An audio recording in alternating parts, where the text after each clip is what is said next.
So guys, তোমাদের সাথে এখন আমি স্টোরি শেয়ার করবো। তো ললিপপটা দেখা, এই দেখো আমাদের হাতে ললিপপ, আমার চুলের সাথে লাগাও না। আমাদের হাতে ললিপপ দেখছো, আর আমাদের সাইডের যে এই কি বলে নয়েজগুলো, এগুলো কি ইগনোর করবা, কজ এখন দুপুরবেলা সবাই কাজ করছে। তো আমরা তো ভাই জমিদার, তার জন্য শুয়ে আছে। এখন স্টোরিটা বলি। স্টোরিটার নাম হচ্ছে হিংসুটি স্টোরি, এটা আমি দিয়েছি। আর এই স্টোরির মেন হিংসুটা ক্যারেক্টার হচ্ছে যে টেপু। টেপু টেপু আমাদ আমাদ। এখন শুনে স্টোরিটা শুনো। আমার বার্থডে যখন গেছে তখন হলো আমার ভাই আমাকে চকলেট এনেছে, ওটার মধ্যে একটা ললিপপ ছিল।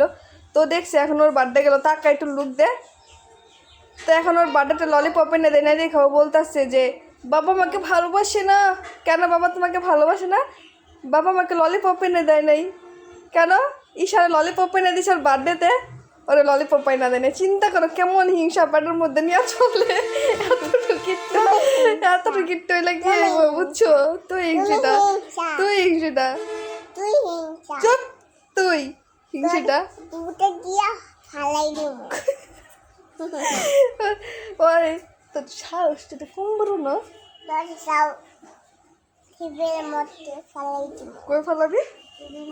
টিভির মধ্যে আমাকে ফেলে দিব। চিন্তা করো, আমার রুম কিনা আমার চুল কেটে ফেলাইব, আমার উন্না কেটে ফেলাইব, আমার পিঠ কেটে ফেলাইব। এগুলো হলো হুমকি দামকি।